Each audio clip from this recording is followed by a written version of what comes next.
Hello friends, welcome to tricks for exam. जैसा कि मैंने कल आपको एक सेशन शुरू कराया था DFCCIL के प्रीवियस ईयर क्वेश्चन पेपर का, क्योंकि आपको पता है कि DFCCIL का अभी रिसेंट में वैकेंसीज निकली हैं। ठीक है। और DFCCIL का पीछे भी पेपर हो चुके हैं, जैसे 2016 में हुआ था, एक 2018 में हुआ था। तो 2018 में जो आपका पेपर हुआ था, 2018 में कौन सी डेट में, 11/11/2018 में, उस वाले पेपर का आज हम सेकंड पार्ट करेंगे। कल हमने फर्स्ट पार्ट यानी कि सेक्शन जो आपका टेक्निकल सेक्शन में सेक्शन फर्स्ट आता है नेटवर्क का, ठीक है, सर्किट्स का, वो हम कल कर चुके थे। ठीक है। और आज हम पार्ट 2 में क्या करेंगे, सेकंड सेक्शन आता है, वो होता है आपका मशीन का। क्या होता है, मशीन का। आज हम मशीन वाला पूरा सेक्शन ख़त्म करेंगे, जिसमें कि 24 क्वेश्चन आपके नेटवर्क के आते हैं और 24 क्वेश्चन ही आपके मशीन के आते हैं। तो आज हम मशीन के कंप्लीट करेंगे। पैटर्न तो आप सभी को पता ही है कि क्या है इसका। 96 क्वेश्चन तो आपके टेक्निकल के आते हैं, जबकि 24 क्वेश्चन आपके नॉन टेक्निकल आता है। तो यानी टेक्निकल का जो वेटेज है वो बहुत ज़्यादा है। ठीक है। तो मैं आपको जो है ना सारा टेक्निकल पार्ट कराऊंगा। जैसे कि DFCCIL के प्रीवियस ईयर कराने के बाद मैं आपको 1 बाय 1 चैप्टर वाइज, यानी कि सबसे पहले चैप्टर वाइज बताऊँ, सब्जेक्ट वाइज। जैसे सबसे पहले नेटवर्क का आपका सब्जेक्ट उठा लिया। ठीक है। नेटवर्क के सब्जेक्ट्स के जितने भी, क्योंकि हमने लेवल हमें पता लग गया कि जो एग्ज़ाम में जो लेवल आ रहा है वो SSC JEE का है। यानी यदि आप SSC JEE के सारे क्वेश्चंस लगा लोगे जितने प्रीवियस एग्जाम में आए हैं, तो आप DFCCIL का पेपर का टेक्निकल पार्ट आराम से कर पाओगे। ठीक है। टेक्निकल पार्ट का ही वेटेज ज़्यादा है। अगर आपने टेक्निकल ही बहुत अच्छे से कर लिया, तो नॉन टेक्निकल में अगर आप कम भी करोगे, कम स्कोर भी लाते हो, तो भी आपका एग्ज़ाम क्वालिफाई हो जाएगा। तो टेक्निकल का तो पूरा मैं आपका पूरा कराऊंगा। जैसे कि सबसे पहले नेटवर्क उठा लिया, तो नेटवर्क के जितने भी SSC JEE के क्वेश्चंस आए हैं, सारे क्वेश्चंस 1 बाय 1 डिस्कस करेंगे, और उनके पीछे का बेसिक्स भी, यानी कि क्वेश्चन के साथ साथ बेसिक। तो ये सबसे बढ़िया मेथड रहेगा, क्योंकि क्वेश्चन भी सारे कवर हो जाएंगे और आपको सारी बेसिक नॉलेज भी हो जाएगी। वरना चैप्टर वाइज पढ़ाते रहो, कोई फ़ायदा नहीं होता। ठीक है। जैसे उसके बाद फिर कंट्रोल सिस्टम पढ़ा दिया, फिर आपको मशीन, नेटवर्क, पावर सिस्टम, इस तरीके से आपको सारे सब्जेक्ट 1 बाय 1 कवर हो जाएंगे। ठीक है। चलिए आज का सेशन स्टार्ट करते हैं। आज हम देखिए सेक्शन कौन सा है, सेक्शन है आपका मशीन का। ठीक है। मशीन का पहला क्वेश्चन है आपका कि a transformer has 400 watt as iron loss at full load, iron loss at half load. ठीक है। मतलब कि फुल लोड कंडीशन पर आयरन लॉस आपका कितना है, 400 वाट है। तो आयरन लॉस क्या होगा यदि हाफ फुल लोड हो। सबसे पहली बात तो है कि आपको याद होना चाहिए कि कभी भी आयरन लॉस डिपेंड ही नहीं करता है। आयरन लॉस जो है क्या होता है, आयरन लॉस आपका कांस्टेंट होता है। क्या होता है, कांस्टेंट होता है। और अगर कांस्टेंट होता है, इसका मतलब चाहे हाफ लोड चाहे फुल लोड हो, नो चेंज। नो चेंज का मतलब अगर 400 वाट ही आपका फुल लोड पर है, तो हाफ लोड पे भी क्या होगा, हाफ लोड पे भी 400 वाट ही होगा। यानी कि ऑप्शन आपका पहला सही होगा। देखिए इससे भी हमने क्या करा, एक कॉन्सेप्ट हमारा ध्यान हो गया। चलिए आगे चलते हैं। नेक्स्ट क्वेश्चन आपका, a two pole alternator is running at 1500 RPM, यानी 1500 RPM।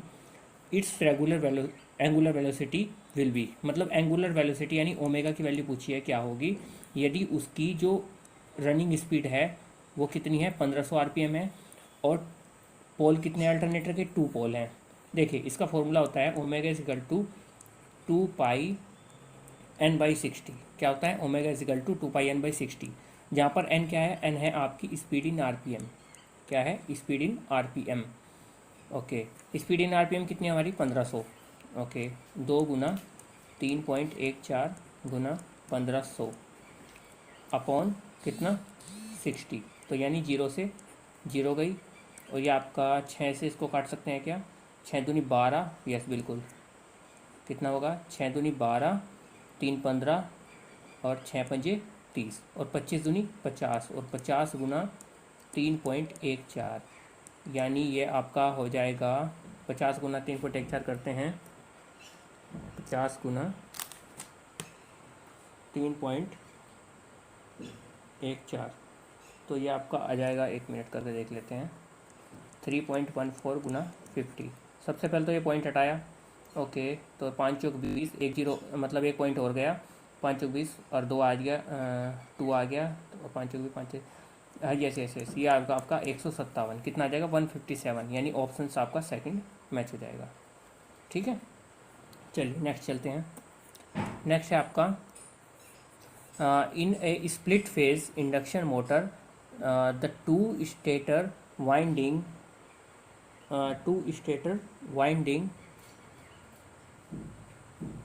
Yes two stator winding, मतलब कि एक स्प्लिट फेज इंडक्शन मोटर है तो जो टू स्टेटर वाइंडिंग होती है सिंगल फेज इंडक्शन मोटर में, उनमें क्या होती हैं, have the equal R upon X ratio. Yes, no no no, बिल्कुल नहीं। ठीक है, draw only in phase current, no, out of phase होती है। Are the mutual displaced by 90 degree electrically, yes, ये होता है। अगर equal current, no no no no, equal current की मात्रा होती। देखो मैं आपको बता देता हूँ फॉर्म इसका डायग्राम बना के, कुछ ऐसा होता है ये। एक तो होती है आपकी ये वाली वाइंडिंग, ठीक है, एक ये वाइंडिंग होगी आर एक्स, ठीक है, और दूसरी वाइंडिंग 90 डिग्री पे होती है आपकी ये,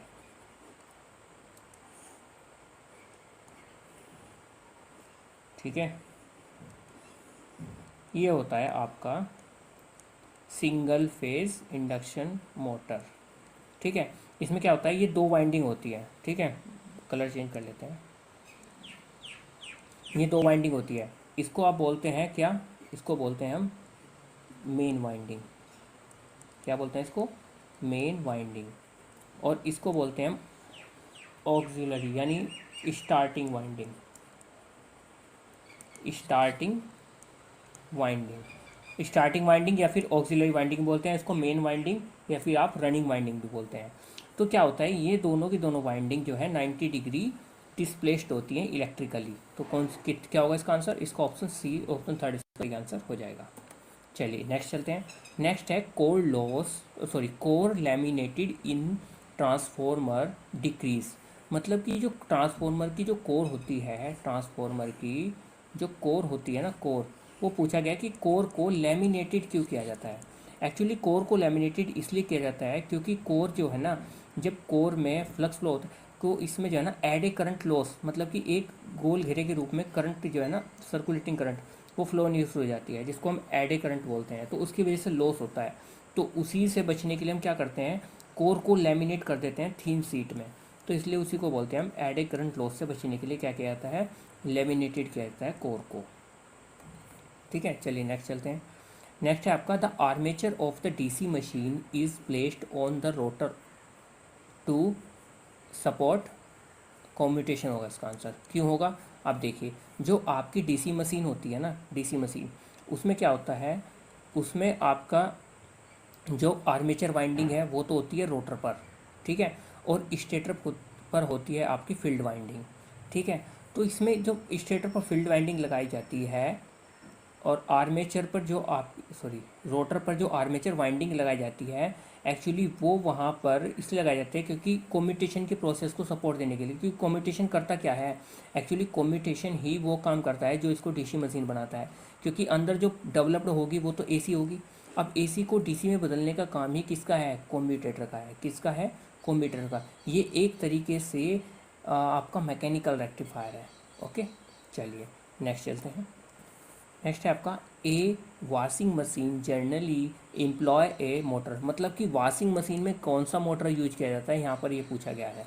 ठीक है, क्या यहाँ पर कि वॉशिंग मशीन में कौन सा मोटर यूज किया जाता है। देखिए सीधी सी बात है, जो वॉशिंग मशीन होती है उसमें आपका रेजिस्टेंस स्प्लिट मोटर यूज किया जाता है, क्योंकि ये जो मोटर है डिफरेंट फ्रेम साइज में अवेलेबल हो जाता है। तो so it can be placed effortly in the most of the machines. ठीक है, मोस्ट ऑफ द मशीन्स में इसको यूज कर सकते हैं। दूसरी बात, मैं आपको इसके साथ ही कुछ चीज़ें और बता दूं कि कहाँ कहाँ और लगता है ये split phase induction motor.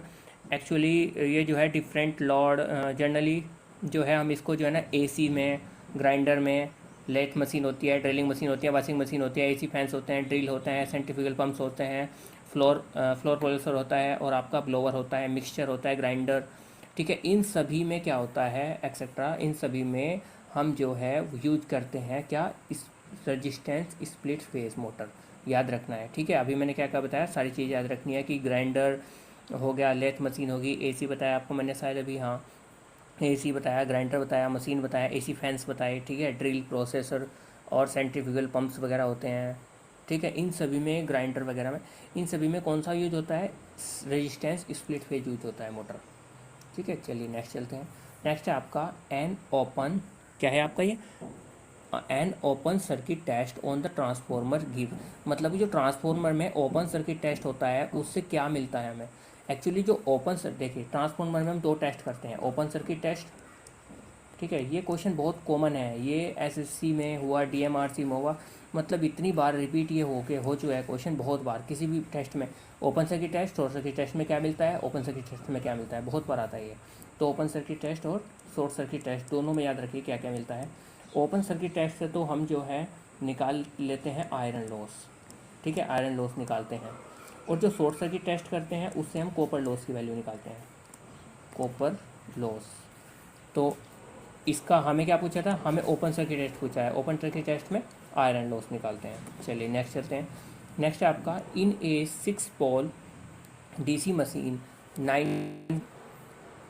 6 pole DC machine 90 mechanical degree corresponding to how many electrical degree, मतलब कि 90 मैकेनिकल डिग्री जो है इलेक्ट्रिकल डिग्री की होगी। एक्चुअली आपको एक फॉर्मूला याद होना चाहिए यहाँ पर, फॉर्मूला आपका ऐसा होता है कुछ कि जो आपकी मैकेनिकल डिग्री होती है, सॉरी जो आपकी इलेक्ट्रिकल डिग्री होती है, इलेक्ट्रिकल डिग्री इक्वल्स टू होते हैं आपकी P/2 इंटू मैकेनिकल डिग्री। क्या होता है, electrical degree is equal to P/2 into mechanical degree.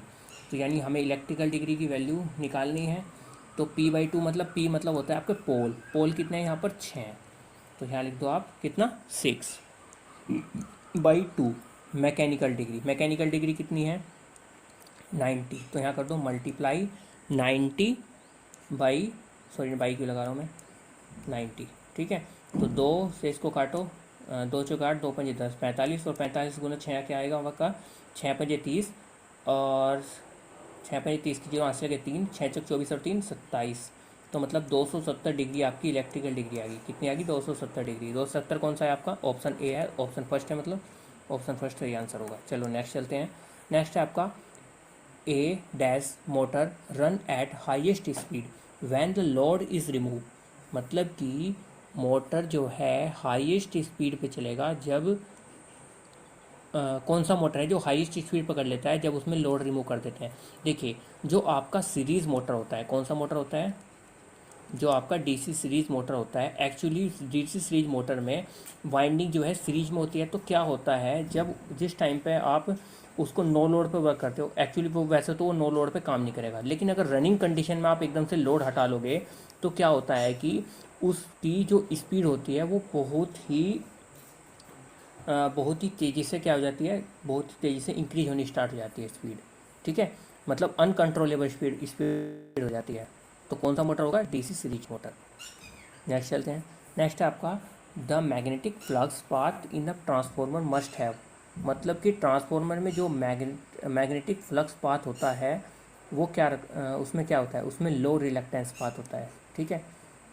देखिए मैग्नेटिक फ्लक्स जो ट्रांसफॉर्मर में होता है, अब वो फ्लक्स लो रिलक्टेंस का मतलब क्या होता है कि जैसे रेजिस्टेंस होता है ना, अपोज करता है किसका, करंट के फ्लो का, इसी तरह से रिलक्टेंस क्या होता है, अपोज करता है फ्लक्स के फ्लो का। तो जितना लो रिलक्टेंस पाथ होगा उतना ही अच्छा होगा मैग्नेटिक फ्लक्स के लिए। तो इसलिए ट्रांसफॉर्मर में जो मैग्नेटिक फ्लक्स पाथ होता है उसको हम बोलते हैं कि लो रिलक्टेंस होना चाहिए, जिससे कि हमारा कोई भी लीकेज ना हो, सीधा सीधा हमारा जो है ना कोई भी अपोज ना हो फ्लक्स का, और फ्लक्स हमारा स्मूथली फ्लो हो सके। नेक्स्ट चलते हैं। ओके एक मिनट, ये पेज खाली था। ओके 12 क्वेश्चन है आपका, leakage flux in the transformer, जो ट्रांसफॉर्मर में जो लीकेज फ्लक्स होता है, ठीक है। देखिए ट्रांसफॉर्मर में कुछ फ्लक्स जो है ना, अब प्राइमरी से सेकेंडरी पे लिंक, हर एक पूरा फ्लक्स सेकेंडरी पे प्राइमरी पे लिंक नहीं करता, तो कुछ फ्लक्स लीकेज होता है। लीकेज फ्लक्स उसे बोलते हैं जो कि आपका एयर में फ़्लो होता है किस में होता है, एयर में फ़्लो होता है, उसको लीकेज फ्लक्स बोल लेते हैं। तो जो फ्लक्स आपका सेकेंडरी से ना लिंक करके एयर से लिंक करता है उसी को लीकेज फ्लक्स बोलते हैं, ठीक है। तो जो लीकेज फ्लक्स होता है उसको कम करने के लिए क्या करना पड़ेगा, प्राइमरी और सेकेंडरी इतनी दूर दूर हैं, यहाँ तक फ्लक्स जाते हुए कोर के थ्रू कुछ लीकेज भी हो जाता है। तो उस लीकेज को ख़त्म करने के लिए अगर हम इंटरलीव कर दें प्राइमरी और सेकेंडरी को, ऑटोमेटिकली क्या होगा, आपका लीकेज फ्लक्स ट्रांसफॉर्मर में कम हो जाएगा। तो ऑप्शन कौन सा होगा, ऑप्शन थर्ड इसका सही आंसर होगा। नेक्स्ट चलते हैं। नेक्स्ट है आपका the primary of A should never be energised when the secondary is open circuit.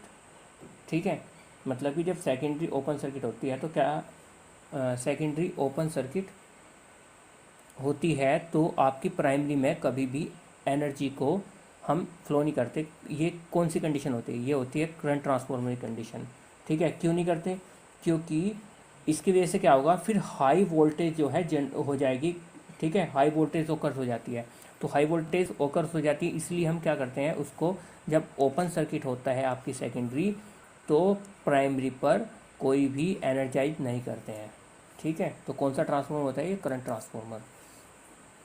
और ये कंडीशन याद रखना, ये बहुत फेमस क्वेश्चन है। ठीक है, ये कंडीशन बिल्कुल दिमाग में रखना। अब ये नेक्स्ट हो गया आपका, for a simple wave wound generator EMF generated in the path. EMF का formula, EMF generated in the path का फॉर्मूला क्या होता है? ईएमएफ का फॉर्मूला आप सभी को पता है, E is equal to N∅P/60A।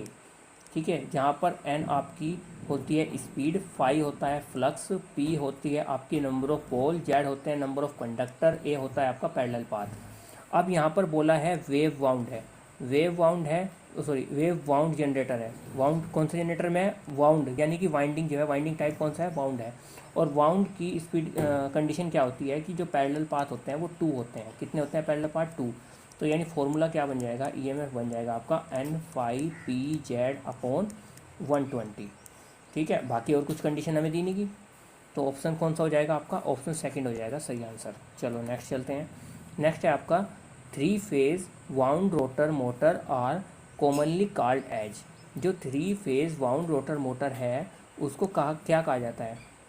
देखिए, जो 3 फेज वाउंड रोटर मोटर होता है उसको आप स्लिप रिंग भी कहते हैं। क्यों कहते हैं? क्योंकि इसमें स्लिप रिंग्स, ब्रूस वगैरह इन सब का यूज होता है। चलिए नेक्स्ट चलते हैं। नेक्स्ट है आपका, running the machine at no load is not recommended for an. मतलब कि जो रनिंग मशीन होती है, नॉट वो, एक मिनट, मशीन को रन नहीं करना चाहिए नो लोड की कंडीशन में। ये कौन सा मोटर होता है? अभी पीछे भी बताया था आपको, जो डीसी सीरीज मोटर होता है वो नो लोड पे काम नहीं करता, उसको नो लोड पे कभी भी काम नहीं किया जा सकता। अगर रनिंग कंडीशन में लोड हटा दोगे तो उसकी स्पीड बहुत ज़्यादा हाई हो जाती है, एकदम अनकंट्रोलेबल। नेक्स्ट क्वेश्चन है, नेक्स्ट क्वेश्चन देखते हैं। Dash is a type of single phase motor which has a lowest speed. मतलब कि कौन से टाइप का single phase induction sorry single phase motor होता है जिसमें कि लोवेस्ट स्पीड होती है? देखिए कौन सा, एक तो से इंडक्शन ही आई हो, कौन से टाइप का इंडक्शन होता है? ये आपका सैडिड पोल होता है। कौन सा होता है? सैडिड पोल में आपकी स्पीड जो है बहुत ही कम होती है। अब है आपका, एक कैपेसिटर स्टार्ट मोटर है। जो कैपेसिटर स्टार्ट मोटर होता है उसकी जो पावर फैक्टर होता है हमेशा हाई होता है, ये बात याद रखना। ठीक है, कौन सा क्या होता है? पावर फैक्टर हमेशा हाई होता है। चलिए नेक्स्ट पे चलते हैं। नेक्स्ट है आपका, the open circuit characteristic of DC generator is also called. मुझे ओपन सर्किट कैरेक्टरिस्टिक होती है डीसी जनरेटर की, उसको क्या कहा जाता है? देखिए, जो ओपन सर्किट कैरेक्टरिस्टिक होती है ना डीसी जनरेटर की, वो एक्चुअली इधर तो आपका नो लोड, ये आपके नो लोड वोल्टेज और नो लोड वोल्टेज और load current, no load voltage और लोड करंट के बीच होती है। ठीक है, नो लोड वोल्टेज और लोड करंट के बीच होती है, इसलिए इसको हम क्या बोलते हैं? नो लोड सैचुरेशन भी, नो लोड सैचुरेशन कैरेक्टरिस्टिक भी बोलते हैं, क्योंकि इसमें हम पूरी इसकी परफॉर्मेंस को वर्क करते हैं नो लोड की कंडीशन में। चलिए नेक्स्ट देखते हैं। नेक्स्ट है आपका, the direction of rotation of field in A 3 phase induction motor depends on. मतलब जो डायरेक्शन ऑफ रोटेशन होती है ना फील्ड की 3 फेज इंडक्शन मोटर में, वो किस पर डिपेंड करती है? एक्चुअली जो डिपेंड करती है वो आपको बता दूं, जो डायरेक्शन ऑफ रोटेशन होती है ना मोटर में, वो डिपेंड करती है phase sequence of the supply lines and the order in which these lines are connected to the stator. तो यहाँ पर 2 कंडीशन बोली मैंने, और पहली कंडीशन कहाँ लिखी हुई है? पहली कंडीशन ये लिखी हुई है, दूसरी कहीं पे भी लिखी हुई है। तो इसका मतलब इसका आंसर कौन सा हो जाएगा? 4th हो जाएगा, phase sequence of the supply voltage. Next आपकी, the function of dummy coil of the DC machine is. जो डमी कोयल होती है उसका काम क्या होता है डीसी मशीन में? एक्चुअली इसका काम होता है मैकेनिकली बैलेंस करने का आर्मेचर को। ठीक है, क्या होता है? क्योंकि रिड्यूस करता है effect of the armature reaction. ठीक है, तो इसका काम क्या होता है? इसका काम याद रखना, मैकेनिकली बैलेंस करता है आर्मेचर को। नेक्स्ट है आपका, to obtain the greater efficiency the slip of induction motor should be, मतलब कि ग्रेटर द इफ़िशेंसी, मतलब कि हाई इफ़िशेंसी के लिए जो स्लिप होती है इंडक्शन मोटर में वो कितनी होनी चाहिए। भाई देखो, अगर आपको हाई इफ़िशेंसी चाहिए तो जीरो के आसपास होनी चाहिए आपकी क्या स्लिप। अब जीरो के आसपास का मतलब है क्लोज टू जीरो, तो क्लोज टू जीरो इसमें ऑप्शन ये भी कोई सा भी नहीं, तो ऑप्शन आपका फर्स्ट बिल्कुल परफेक्ट होगा क्लोज टू जीरो के लिए, लो होनी चाहिए। नेक्स्ट है आपका the current drawn by 220 volt DC motor of the armature resistance 0.5 ohm and the back EMF is 180 volt is, मतलब कि जो करंट ड्रावन होती है 220 वोल्ट डीसी आर्मेचर रेजिस्टेंस उसका इतना है, बैक ईएमएफ इतना है। ओके, करंट की वैल्यू पूछी है, सीधी सी बात यह है। अब देखिए मैं आपको बता दूं फॉर्मूला, जो आपकी मोटर की बात कर रहे हैं ना हम, डीसी मोटर की, तो डीसी मोटर में हम क्या दे रहे हैं, हम सप्लाई दे रहे हैं ना, तो जो सप्लाई वोल्टेज होती है वो इक्वल्स टू होती है जितनी आपकी आर्मेचर में ड्रॉप हुई, आर्मेचर में ड्रॉप मतलब आई ए इंटू आर ए, ठीक है, प्लस जितनी आपकी जनरेटेड हुई है, ठीक है, मतलब जितना आपका जितना आपका बैक ईएमएफ है मतलब कि ईवी, तो यानी ये आपका ई की वैल्यू कितनी 220 इज इक्वल टू आई ए की वैल्यू हमें निकालनी है, आर ए ये कितना दिया गया है 0.5 प्लस ई बी कितना है 180, यानी कि I A into 0.05 is equal to 220 minus 180, 220 minus 180 is equal to 40, तो I A is equal to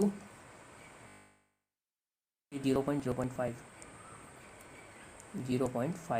तो I A is equal to आपका हो जाएगा 40 अपॉन 0.5, यानी कि 5 अट्ठे 40 80 एम्पियर, कितना आ जाएगा 80 एम्पियर, तो I A is equal to 80 ampere, ये आपका क्या हो जाएगा आंसर हो जाएगा। कौन सा ऑप्शन है, ऑप्शन सेकंड है। ओके नेक्स्ट चलते हैं। नेक्स्ट आपका the magnetic flux density on the surface of, देखिए थोड़ा सा यहाँ पर दिख नहीं रहा है क्वेश्चन को। ओके मैं कोशिश कर रहा हूँ इसको नेक्स्ट आपको नेक्स्ट जो सीरीज बनाऊंगा उसमें कराऊँ, ठीक है। वैसे इसका आंसर जो है ना वो 0.89 न्यूटन पर मीटर स्क्वायर है। इसमें पूछा क्या है, इसमें पूछा है शायद आपका find the yes force density कुछ करके पूछा है इसकी, फोर्स डेंसिटी, ठीक है। चलिए नेक्स्ट में देखेंगे इसको, ठीक है। अब हमारे पूरे 24 क्वेश्चन हो चुके हैं, किसके हो गए ये मशीन के, ठीक है। तो मशीन वाला सेक्शन आपका कंप्लीट हुआ।